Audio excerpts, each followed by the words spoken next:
Welcome to run TV Telugu. నేను మీ శాలిని ప్రియ. ఈరోజు అయితే మనం ఇక్కడ సబ్ కలెక్టర్ ఆఫీస్ దగ్గర అయితే ఉన్నాము. ఇక్కడైతే మేము ప్రజల సమస్యలంతా తెలుసుకుంటా ఉంటే ఒక కుటుంబ విషయం అయితే మాకు కంటపడింది మా రన్ టీవీ దృష్టిలో. అయితే అది ఏమంటే ఇక్కడైతే వీళ్ళైతే ఒక కుటుంబ విషయమై అయితే ఇక్కడికి వచ్చినారు. ఏం చేశారంటే వాళ్ళు అన్నదమ్ములు, సొంతం రక్తం ఒకే కడుపులో పుట్టిన అన్నదమ్ములే చెల్లెలికి పెళ్లి చేస్తామని చెప్పి తండ్రి ఆస్తి అంతా తీసుకునేసి తల్లిని కూతురుని అయితే బయటకు గెంటేశారు. దాంతో వీళ్ళు రోడ్డున పడాల్సి వచ్చింది. అదే వీధిలోనే వేంపల్లిలోనే ఉంటుంది, మదనపల్లిలోని వేంపల్లి మండలంలోనే ఒక చిన్న గ్రామంలోనే పక్కన ఒక పూరి గుడిసె వేసుకొని ఉండి జీవనం సాధిస్తున్నారు కూలి పనులు చేసుకుంటే. ఇదే విషయమై వీళ్ళు వచ్చి పోలీస్ వాళ్ళని వచ్చి సంప్రదించినారు. ఇట్లా వీళ్ళు ఏం చేశారంటే మా ఆస్తి అంతా తీసుకునేనారు, మా కూతురు పెళ్లి లేకన అయిపోయింది, ఆమె వయసు 35 సంవత్సరాలు అంట, ఇంతవరకు పెళ్లి కూడా లేకన్నా అలాగే ఉన్నారు, మేము మీకు పెళ్లి చేస్తామని చెప్పి వాళ్ళు పెళ్లి కూడా చేయకన్నా ఆస్తి అంతా తీసుకొని మీరేం చేసుకుంటే వాళ్ళు ఏం చేసుకోండి, మీరు పోలీస్ కంప్లైంట్ ఇచ్చుకోండి, ఎవరికన్నా ఇచ్చుకొని మేము భయపడము అని చెప్పి తండ్రిని, తల్లిని, కూతుర్ని కొట్టి నానా రకాలుగా హింసించి తల్లి చేయి అయితే ఎరగొట్టేసినారు సొంత కొడుకులే. ఎంత దుర్భరమైన పరిస్థితితో కానీ ఈ కాలంలో జరుగుతోంది. ఈ విషయమై అసలు గొడవ జరిగింది, అసలు వాళ్ళు ఎవరు, వీళ్ళకేం సంబంధము, ఈ సబ్ కలెక్టర్ ఆఫీస్ కూడా రావడం వీళ్ళు మొదటిసారంట. ముందైతే పోలీస్ స్టేషన్లో కంప్లైంట్ ఇచ్చినారంట, అక్కడ కూడా న్యాయం జరగకపోవడంతో వీళ్ళైతే సబ్ కలెక్టర్ ఆఫీస్ దగ్గరికి అయితే వచ్చారు. అసలు వీళ్ళు ఇక్కడికి రావడానికే గల కారణం ఏమనేది వాళ్ళ మాటల్లోనే అడిగి తెలుసుకుందాం. నమస్కారమ్మా. నమస్కారం. మీ పేరుమా? రాషిదా. అయ్యో, ఎందుకు మా ఎడస్తా అన్నారు? లేండి, చెప్పండి, పర్లేదు చెప్పండి, బాధపడద్దండి.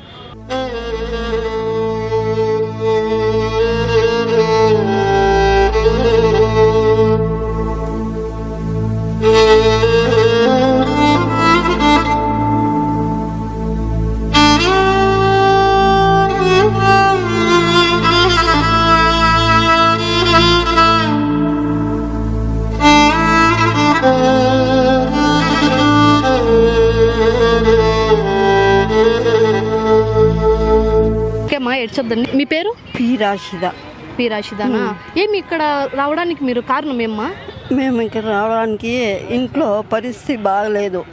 ఆ పిల్లోళ్ళు కొడుకులు భలే దుర్మార్గుళ్ళు. ఇంట్లోకి వస్తే మీకు ప్రాణహాని, మీకు నరకుతాను, పొడుస్తాను అంటారు.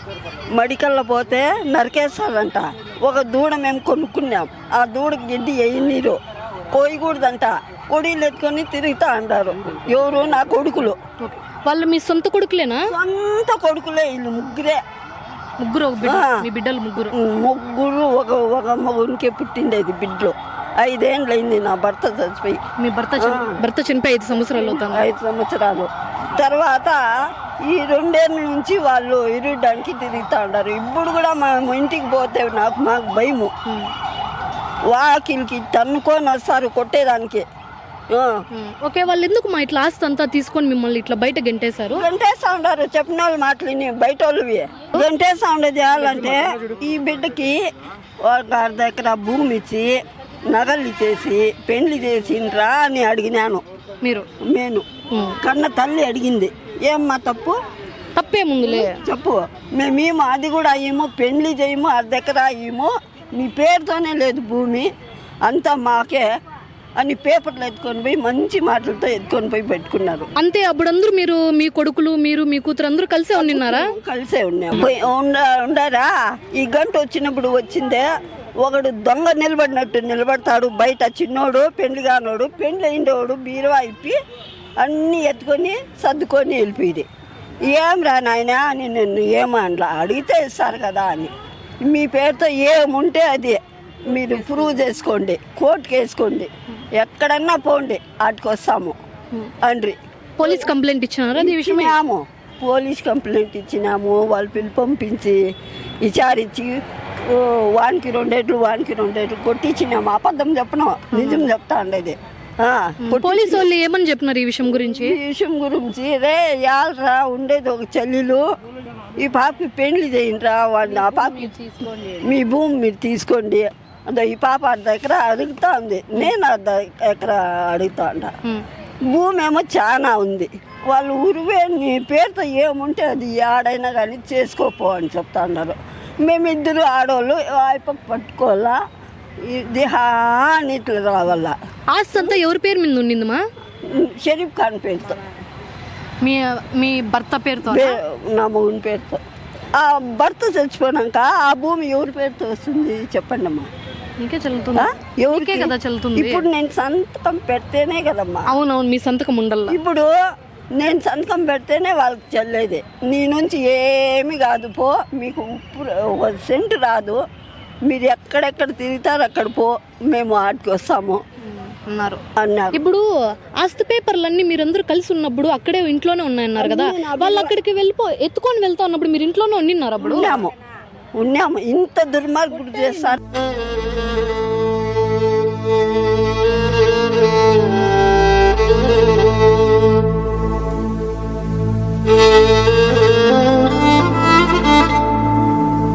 ఓకే, వాళ్ళ తల్లిగారు అయితే ఇట్లా ఈ విధంగా చెప్తున్నారు. సొంత కొడుకులే మమ్మల్ని కొట్టి మమ్మల్ని వేరే పదాలతో మాట్లాడంతా బయట పంపించేశారు, బయట గంటేన్నారు, నన్ను నా కూతురినే అంటున్నారు.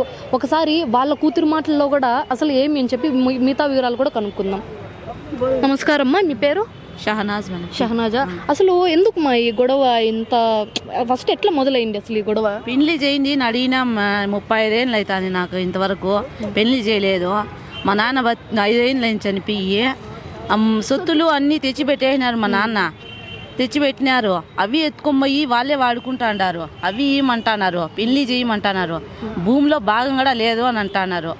నాకు బతకాల ఆధార కోసము ఒక దూడ తెచ్చుకున్నా, దాంట్లో కూడా కసువు కొయ్యలేదు. వాళ్ళు కసువు కొయ్యలేదు. నాకు భూమిలోకి వస్తే కడువులతో రక్తానంటున్నారు. ఎన్నోసార్లు తలకు కొట్టేసినారు. హాస్పిటల్లో కూడా చూపించుకున్నాను నేను. మొన్న కూడా కొట్టేసిన, మొన్న కూడా ఈ చేతి 2 వేలు విరిచేసినారు చేతిలో.